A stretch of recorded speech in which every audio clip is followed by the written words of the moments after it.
guys. My sister's graduation. I feel like a lot of what we're sold leads us to idealizing the finish line. It's the person crossing the stage, that exact moment with a trophy in hand that gets celebrated, essentially hedonia. But in my process of unlearning some of these things and building a better relationship to success as a concept, I've realized that the real focus should be on the preparation of it all. So eudaimonia, which is meaning, purpose, and self-realization. Now, we're already 6 months into the year, so those realizations are really top of mind. And I think about the goals I put on paper, but also the steps I've outlined to reach them. And that's essentially what we're here to talk about. What is a dream life? What do you do to build it? And what do you give up, if anything, to live it? Hello, welcome back to my channel. My name is Zalika, and I am building the life of an ambitious girl. I call myself the ambitious girl because I have always been very driven. So if you are a silly, goofy, whimsy, focused, hungry, hardworking black girl, then this might just be the corner for you, because we are going to do a lot of that, a lot of building, a lot of dream chasing together. This is the period of the year where I spent a lot of time looking at the goals I've set in January. Today we are July 1st, so we are at the halfway point of the year. And so I essentially kind of do an audit to see what's working, what isn't, what are new habits that I want to implement, and how can I do that successfully. I figured we'd have a conversation around all of those topics, but also kind of have a brainstorming session and a journaling session where we're looking at prompts, we're looking at action items, so that we both leave this feeling aligned and focused, if that makes sense. I hope it does. So yeah, to kick us off though, literally yesterday night, I was in bed and I was thinking, because I was taken with a bit of fear and anxiety. I was like, shit, man, like I've decided to put my life on the internet. What if I lose this bet? What if there isn't an ROI?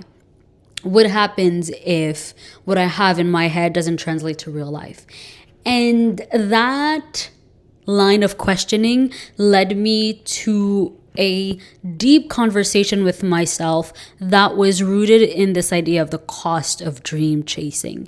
I really feel like the pendulum often swings between hope and disappointment, excitement and exhaustion, and all for what? For potential longevity. So in looking at the things we want to achieve, there needs to be a very granular answer as to what the cost of your dreams are.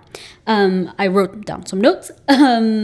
So the first thing I told myself to get real about was what I'm willing to sacrifice for this thing that I want. And that's a really great journal prompt to use. I'm gonna put a Substack somewhere on the screen that kind of sums up this idea that I'm sharing with you. I've been doing this for the past maybe 5 or 6 years. I take the time to audit my dream life, and I know it sounds very silly, but I have known where I've wanted to go for a very long time.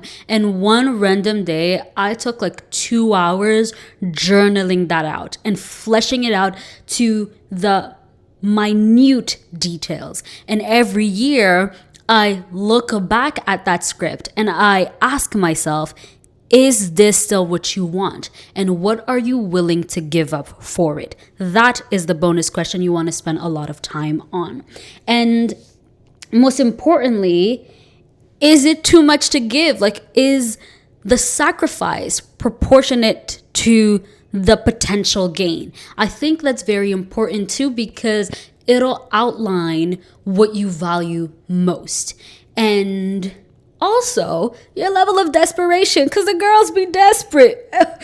The girls being me. But I'm saying it's important to come to terms with these things, because you could then set yourself some boundaries not to cross. Because when you really want something, oftentimes you go about it even at the detriment of yourself. And it's important to not cross that line.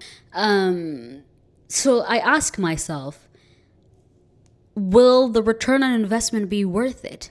Once you've bled, once you've cried, once you've gone through endless sleepless nights, will it be worth it? And not all dreams require that. Obviously, I'm exaggerating for the sake of driving the point, but it's still something to keep top of mind. So, yeah, I think my dream will require a lot of time. And ironically, it's a thing I always struggle with. I find myself out of time to enjoy life, out of time to enjoy my friends and family. And so I have to ask myself, once I have given all of those things up, will it still be worth it? When everybody is out enjoying life and I'm at the computer working, will it be worth it? When I feel like I haven't seen my friends in ages, will it be worth it? Sometimes the answer is no. And I have to reckon with that truth and then amend my life to make sure that that truth doesn't hurt me as bad, right? So sometimes it's making edits to the dream, which is possible. I feel like, particularly in African culture, at least the way I've experienced African culture, we are a people that put a lot of emphasis on just finishing. You've got to finish all the time. And yes, in terms of consistency, of building grit and resilience, I agree. But also, it's important to teach ourselves and the people around us that you get to change your mind. So when I say amend the dream, that's that. You get to change your mind. You could want something really, really bad for 15 years and wake up on that 16th year and decide that you don't want it anymore. That is completely legitimate. So all of this audit at the midpoint of the year allows me to have that conversation in my mind. 1, what is the dream? 2, does it still fit with the me of today? 3, does it fit with the me of tomorrow? 4, what am I willing to sacrifice for it? 5, is that sacrifice worth it? So that's what we're starting. I'm gonna meet you at the whiteboard because now we got a plan. Yeah.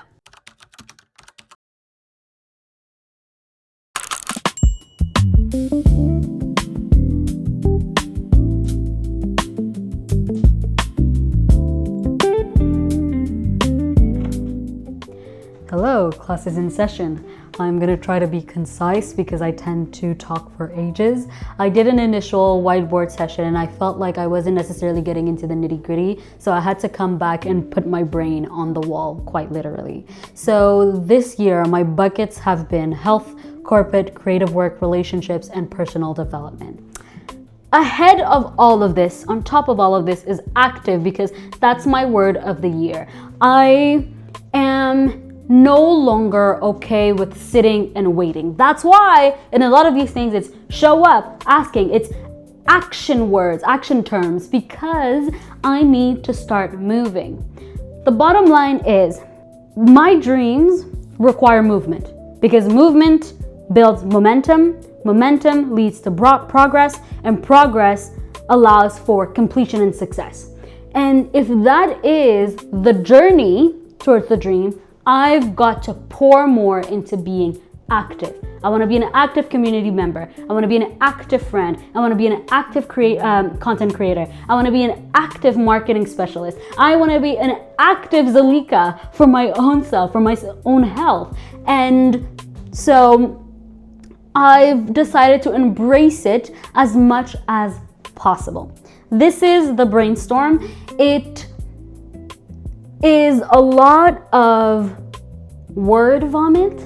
So yeah, I don't think that it's meant to make sense on the fly. If it does, great, but that's not the purpose. The purpose is to zoom out, to look at all of the things I want to do and see how I can break it down into monthly, weekly, and daily habits. And I already have a bunch of ideas. I know that I want to wake up a little bit earlier to get my steps in and make sure to log in my foods for my nutritionist. I know that I want to look into enrolling into a certificate program by the fall. I know that I'm going to have my quota of people to pitch to every week, and I'm gonna do my best to go to at least one event or one cafe date or one Zoom meeting once a month. Same thing over here, to show up for all of my friends whenever I get the chance. I know that I'm praying daily. I know that I'm seeing my tutor weekly, and I'm gonna do my best to carve out some time at least once a week to both be bad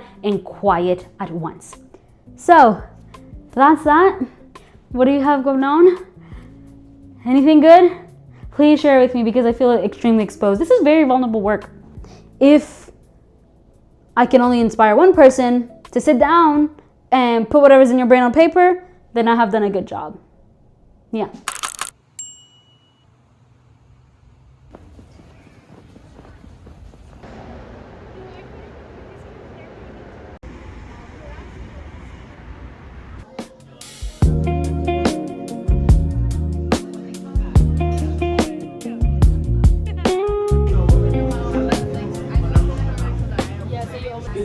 So Camilla. Yes. Hi, welcome to our podcast. Hello.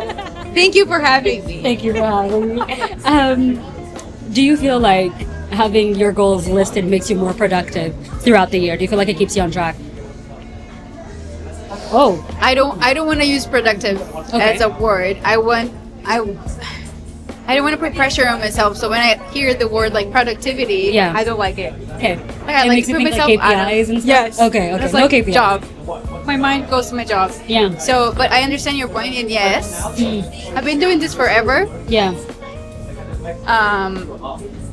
It's very like, it's a moment for me to ask my questions. Yeah. Not only for that month, year, but like life, you know. Just in general. Yeah. I like it, but I don't like to use the word productive. Productive, okay. Do you feel like it makes you feel more aligned with yourself? Yes. Would that be a better because word? it's the time where I ask my questions, so I see what's important, and then it's like Right. I'm doing the right thing. Yeah. But it's also okay if I have to change, Yeah. because while like we're doing right now, you look at it and it's like this doesn't fit into my life anymore. Yeah. I've can pivot. learned. It was a question before. Now I know. So yeah.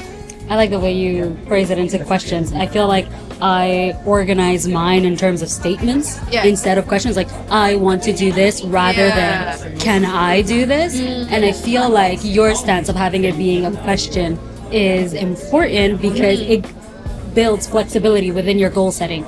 Yeah. Because if I asked a question, then I'm allowed to say no. But if it's solely a statement, there's no other alternative. And then you feel bad if and you then don't feel accomplish. bad. Yes. Yeah. So I'm gonna steal that Yeah. connection. I'm gonna ask myself questions like, can I walk 7,000 steps every day for the rest of the year? It's like, how will I feel if I walk 7,000 steps every day? Is it better? Maybe it's not. Maybe I it's hate not. it. Maybe I hate it. Like maybe it needs to be 5. Yeah. That works. I like it. Okay. My next thing is career. Career? Yeah. So I have. You don't have career or like work? Okay. So do you want me to start or do you start? Okay. So my career things are split into 2. Okay. One of it is like my actual career, Yeah. and then there's marketing, and then the other thing is content creation. Okay. So for career, it's an itty bitty goal, which is to do a small certificate.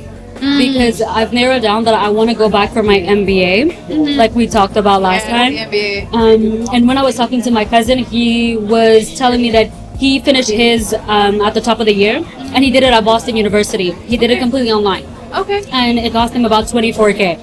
And I'm like, that's reasonable. The only thing is for me, if I'm going to go into an MBA, part of the benefit is to leverage the network, and it's a bit harder to network with people when you're completely remote. Yeah. I agree. So I'm like, as much as I would want a mostly remote program, I would still want something that has a certain hybrid component to it so that I can meet people and then build my network accordingly. Yeah. And then for content, I have 4 goals. When we first met, I said I wanted 15 brand partnerships or collaborations. Yes. I brought it down to 7. And today we're working on my 3rd. Okay. So slowly but surely. Very on track. Huh? Very on track. I think so. I feel like now most of my collaborations have been more like experience based, and I'd like to transition from experience based collaboration to paid collaborations. But also, I'm not opposed to it continuing this way because I feel like it's a great way for me to practice how to work with brands. Yeah. Because it's very different to be like, I've been the person like on the brand side. I've been the person representing the influencers, and then now that I am, it's a very different dynamic. So it's also allowing me to get used to it. So those are my career/content goals. But even though I have all of these things written, my overarching goal is having fun. I feel like I get so serious. Yeah, I get so serious. Like even having these numbers, like you said, can I reach Yeah. 200K goals Yeah. on Instagram? How will I feel Yeah. if I reach 200K? What would that change for me? Like, Yeah, what does will that change for me? Yeah. So yeah, I don't want to be as rigid as I've been. So Okay. just I be in a love that. safe mood. Yeah. Yeah. Yeah. My career slash whatever professional thing was something I actually taught like beginning of the year. So it's certification as well. Mm-hmm. So the certification is really Correct. like, yeah, I want to get the certification Okay. because my job today is like very hybrid. For a few years now it has been. So I don't feel super technical, but I also don't feel like I'm the best, like, I don't know, communicator or whatever the other half is. Okay. So the certification is very hybrid as well, so Okay. I liked it. So I'm like, okay, I'm going to see if I can do it. But I've been pushing and pushing because I just feel like I will have to study outside of work, and like Yeah. work is a very big chunk of my day. Yeah. So I just feel like tired. Yes. Man, the songs, guys, you can't hear this because YouTube is just gonna copyright us. But the music has been banging. Okay. Yeah. I had put a thing about like hanging out more with Sukaina, but I feel like I do. She Yeah. will obviously say no, you don't. But I feel like I do. She also graduated. She did. So And it actually will be on this vlog, so you guys okay. may I- have seen her. Like, what color is that? Is that a spoiler? Is that a well? No, because Yeah. they would have already seen it. Oh, okay. Oh, the Yeah. same one. The same Yeah, one. Okay. this vlog, in Okay. terms of like the sequence, at least from what I'm planning, y'all should have Okay. seen her walk. If not, spoiler. It's fine. Okay. But yeah. Next I have is finances. I'm gonna cut that thing short. I'm broke. I have a lot. Tell us. I've only done one. I did my 10 push-ups. Yeah, which was crazy. I actually like I put this down, and then a few weeks after, I'm like, I wonder if I can do it, because previous time I think I did like 3 probably consecutive push-ups. Grown man push-ups. Grown man push-ups. Grown woman. Sorry. Grown woman push-ups. And then I tried 10, and it happened. And I was like, oh, okay. Because you're strong as fuck. We tried. My next category is personal development. I wanted to get back to Spanish classes, which I have been. I've been seeing her weekly. I've been practicing my vocabulary. Okay. And Let's switch to Spanish. 1, 2, 3, go. the terror. The absolute terror on my face. Look at us. Yes. So I guess to close this portion of the vlog, my logic behind making something like this was to not only remind myself that I can change the habits that lead me towards my goal, but to remind you that you could do the same thing. So when Camilla and I started this year out by setting up our goals, it was an understanding that we would take the time to meet, to not only keep each other accountable, but to also give each other the space to change and pivot whenever necessary. And so when you're going about seeking the things that you want most, I find it to be not only a comfort, but a privilege to have people to do it alongside you. And so this is a very great segue to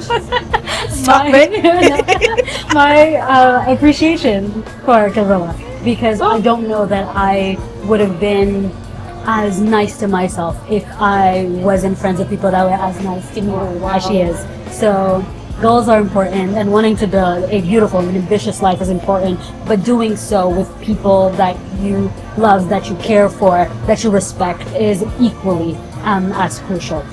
Any last words, madam? Oh, I love what you said. I was not expecting that at all. Cue the tears. Yeah, that's crazy. No, that's really cute. Thank you. I feel the same. Yeah. Whenever you're like, I want to reach people like you, I'm like, why? Camilla is okay. So No.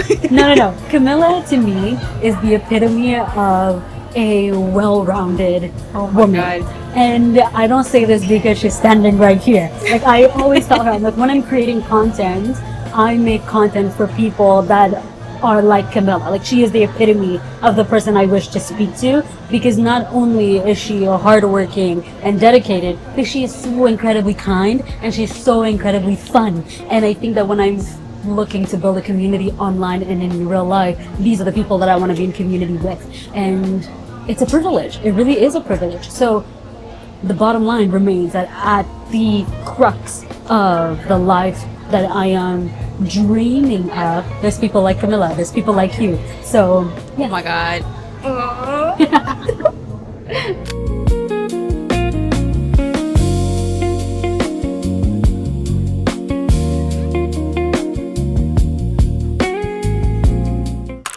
So, a lot has taken place. We've covered a lot of ground, and I'm at a point where I feel like it would be wise to share some final thoughts if you're with it. Also, please excuse my bed. It's a mess. Oh wait, this pillow's not on right. Chill. Give me a second. Okay, so final thoughts. The first thing that comes to mind is imposter syndrome. At the top of the year, when I sit down and write down my goals, there's always the alarm ringing in my head. And that alarm is always a fear that I'm putting down too much, that I won't be able to accomplish everything that I write down, and therefore will be disappointed. There's also this fear of being found out, that one day I will wake up and I will lose all the followers and I will lose my job, and all of these things will have been the result of me not being worthy of those titles in the first place.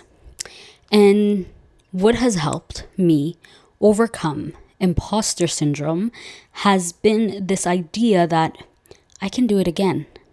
The fact that I've done it once is proof enough that I can build again. And establishing those checkpoints throughout the year helps me remember that, because while there are areas that have not progressed the way I want them to, there are others that have far surpassed my expectations. And in looking at that bigger picture, I can see that two things can be true at once. So I guess my first final reflection is you can build again, and you already have the proof that it's possible. The very fact that you have gotten this opportunity, or that you're where you're at in life currently, is data that points towards your capacity. I think imposter syndrome and self-esteem can be very wretched things because they lead us to doubt our own capabilities. And in this season in my life, I want to lean on acquiring more proof. When I say that I want to do something, I do it, so that on the days where I don't believe, I can look back and say, you don't even need the hope when you have proof. So that's the first thing. The second thing I have here is adjusting goals. I am delighted by the conversation I had with Camilla, because she named a thing I didn't have a title for, which was flexibility, and having that built into the goals I set for myself. This whole premise of setting goals as questions and not as statements is so powerful, because if I ask myself, can I, you see I'm doing it again, can I reach 200K at the end of the year? I can say maybe today, because I don't feel certain. And it allows me to hold space for that uncertainty, for the doubt, because that comes with the territory. Having a question is the best way to ensure that every answer is the right one, because it's open-ended. At least that's the way I understand it. It's very much open-ended. So adjusting goals is normal. And if you've set your objective as a question, then the adjustment is already built within it. And I've adjusted a lot of my goals, girl. I started the year saying that I wanted 15 brand partnerships. And I looked at it. By the time I'm filming this, we're July 1st. I looked and I said, oh, well, No, mamas, that's not realistic. And it's okay to be able to take a step back. And I think that oftentimes it's the thing to do. Another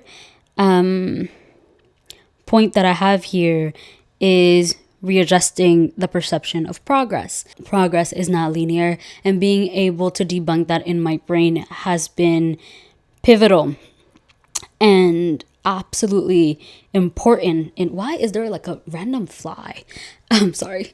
Yeah, it's been very pivotal in giving myself more grace, because I think that being ambitious can sometimes just be perceived as like go getter, hustler, tarara. But I'm learning that it's not the way I view ambition, and I don't want to fall into the capitalistic trap of go, go, go until there's no more of me to give. That's not what I want. That's not the ambition that I want. And as much as the things I seek will require a certain amount of hustle and drive and nonstop action, I don't think that needs to apply to every single area of my life. And so now, in looking at the way progress can be, I am making myself more aware of the moments of regression, of the dips, of the peaks, because all of these things are part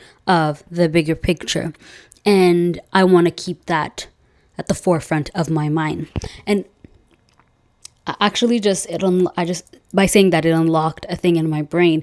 When my page went viral in October, November-ish of 2025, it felt like being on top of the world. But the thing with growing with virality is, as much as you peak, there will come a point in time where the traction dips a little bit, which is completely normal.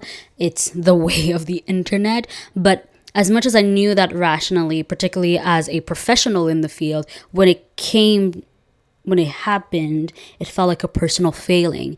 And it's at that moment that I realized that I desperately needed to decolonize my concept of drive and ambition and success, because yes, the big numbers are really nice, and girl, we gunning for it too, but it isn't all there is, and there are several factors that are outside of my control that can impact those numbers. So in being able to zoom out, I remembered that the progress that had to happen in that moment was me taking a back seat. And that can feel counterintuitive to this idea of chasing a dream, but it is the precise thing you need to learn, is knowing when to engage and when not to. When to be the one driving, when to be on the offense, and when to be on the defense. Learning to rest, learning to take a beat. And when I did that, I took a break for like a month and some change. I came back a lot more refreshed. I came back a lot more focused. The hunger didn't leave, but I was able to distinguish the difference between a fast and starvation. Ooh. Yes. Yes, like I was so depressed, girl. But like they say, hindsight is 20/20, but that moment was a fast. It felt like I was starving because I was so hungry, but it was a fast. I was never being starved. And being able to take that back seat provided me with all of the necessary resources to feed my soul. Yeah, so it's a lot to take in. I hope that this has also prompted you to have your own reflections on the first half of the year and the last half that we're just starting. I am delighted to have had the time to sit down, to talk with Camilla, to talk with myself, to talk with you, because building the life of an ambitious girl requires a lot.